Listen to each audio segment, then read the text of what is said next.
Allez, on termine par rapport au film Predator. Et puis on termine avec The Predator. Générique.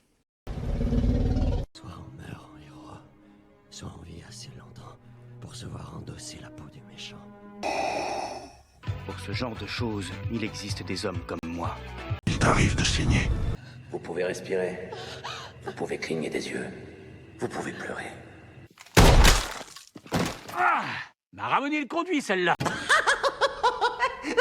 Maintenant que j'ai votre attention, Accroche-toi, petit. Comme dit avant la générique dans cette intro, donc là on est lundi et lundi rétro, donc sur la chaîne, regardez dans le rétro, se refaire des classiques, les lundis je les consacre à ça. Donc par rapport à la sortie du dernier Alien cet été 2024, on s'était refait des Aliens et ça me semblait logique de faire les Predators et on parlera aussi de Alien vs Predator lundi prochain. Et là on est rendu à The Predator. Du coup, les lundis rétro, c'est assez libre, donc il y a du spoiler, sans trop aller dans le détail, c'est vraiment qu'est-ce que je retiens de ce quatrième film Predator. Donc, on y va. Alors effectivement, quand on voit les opus précédents, on avait remarqué une chose, que les Predators, les chasseurs, c'est vraiment ces prédateurs, ces chasseurs, trouvaient toutes les techniques possible pour s'améliorer, devenir les meilleurs chasseurs du monde, notamment les 2 premiers épisodes, parce que le 1 et le 2, c'est là qu'ils sont venus sur Terre. Le 3e, c'était plus une partie de chasse sur une de leurs planètes, un de leurs terrains de chasse. Là, vraiment, le 3e volet commence directement avec un qui s'échoue, justement, encore une fois sur Terre. Et d'ailleurs, il y a le lien qui sera fait. Oui, c'est la 3e fois qu'ils viennent. Enfin, vraiment, ils viennent de plus en plus. Et là, je trouve que c'est beaucoup plus approfondi, parce que le 3e volet, on avait plus de prédateurs, et comme quoi c'était des chasseurs, que ça s'améliorer. Mais là, je trouvais que c'était beaucoup plus approfondi. Là, vraiment, cet univers beaucoup plus concret au niveau de ce volet. Le casting, après, pareil, on veut à la fois du film d'action décomplexé avec de la science-fiction, et que là, beaucoup plus de profondeur dans la SF, je trouve.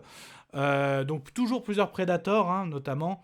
Et là, c'était pas un, il y en a un qui est gigantesque, ce qui fait le final pour le combat. Les équipes humaines, j'ai envie de dire, entre les scientifiques qui nous expliquent et qui font le lien avec les volets précédents, c'est pas mal. Que dire encore aussi, on a notre héros, notre tireur d'élite, c'est lui qui est témoin du premier crash. Et après, il y a quand même un humour assez décalé. Tu vois notamment que dans son premier duel, il a réussi à trouver le système pour, on va dire, de camouflage, même invisibilité. Il le mange et tu le vois pour aller récupérer. Il fait 2 secondes, tu vois, il va au chiottes, quoi. Donc il y a quand même un peu d'humour un peu décalé pour... C'est quand même qu'on veut de la SF proche de l'horrifique, parce que oui, il y a du gore, il y a du tête coupée, toujours du dépecé dès le début avec notre Predator. On a du Predator aussi avec la mâchoire qui il y a de la carotide qui vole, tout ça, donc ça c'est vraiment pas mal du tout. Mais quand même, à un moment... On a une scientifique, Casey Brackett, donc c'est elle aussi qui, notamment, fait des recherches sur tout ce qui est extraterrestre. Et à un moment, quand un prédateur veut s'échapper, c'est plutôt pas mal la scène où il s'échappe du laboratoire. À un moment, elle arrive à sauter sur le bus parce que notre tireur d'élite s'est retrouvé coincé avec d'autres militaires, en gros, qui ont fait des conneries. Il y en a qui ont allé jusqu'à tuer.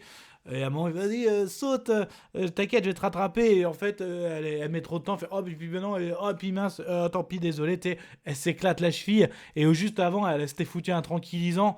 Mais voilà, c'est complètement décalé. D'ailleurs, les autres militaires, ils sont complètement barrés. Mais justement, c'est vraiment, tu sens le film d'action, à la fois action décomplexée, et SF.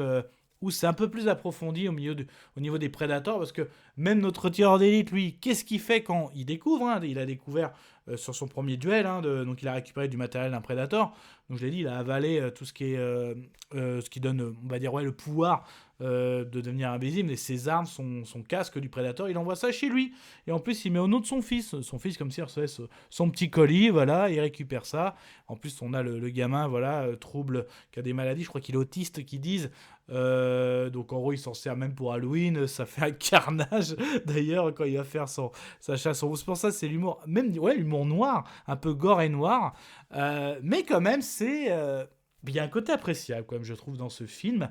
Par contre, voilà, mon préféré reste Prey, parce que Prey est beaucoup plus au sérieux. Là, on est dans le SF au sérieux.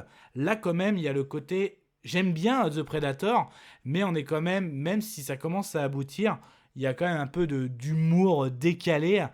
Et c'est pas vraiment vers là-dessus que j'irais. On peut avoir un petit peu d'humour en faisant bien dosé. Mais là, c'est presque moitié-moitié. Même si à la fin, ça te fait un effet très cool où on te vend le projet, le chasseur de Predator. Et même quand il dit, je te tueur d'élite, tiens, voilà ma nouvelle armure, est-ce que vous l'avez en double XL, quoi, le truc vraiment, tu vois, au niveau de l'humour. Même à un moment, dans le film, son fils lui dit, maman dit que t'es un tueur. Ben non, je suis un soldat. Eh, c'est quoi la différence? Le soldat, il le fait pas par plaisir, d'accord? Et à un moment juste après, il se fait capturer par 2 mecs. Il dit oh, vous allez me faire mentir mon fils. Bon, pourquoi? Parce que je lui ai dit que je prendrais pas de plaisir. Voilà, donc ça fait vraiment l'action avec les punchlines. Et même à un moment, quand il faut un tranquillisant dans l'œil de quelqu'un, et il dit à son fils maintenant, à partir de maintenant, plus personne va mourir. Et lui, alors, oui, à partir de maintenant, tu sais, voilà, c'est qu'en gros, c'est ça en fait, c'est trop moitié décalé. Même, j'aime bien, mais peut-être pas pour la franchise Predator. Je sais pas si vous voyez ce que je veux dire. Donc en fait, c'est appréciable, voilà. Donc c'est du mi-figue mi-raisin, quoi. Mais après, si jamais on avait continué là-dessus, avec le tueur ou le chasseur de Predator, ou le tueur de Predator, avec un peu moins d'humour, tout ça, je pense que ça aurait pu être pas mal. Mais là, ils ont voulu relancer sur Disney+, et c'est pas plus mal, parce que moi, concrètement, c'est celui-là que je préfère. Donc voilà, je voulais faire mon avis sur les films Predator. Là, on était sur The Predator, et lundi prochain, on se fera Alien vs Predator. Je sais pas si je ferai les deux, parce que le deuxième, vous pouvez me dire ça en commentaire. Kenavo. Je vous souhaite une agréable soirée. Désolé pour le bordel.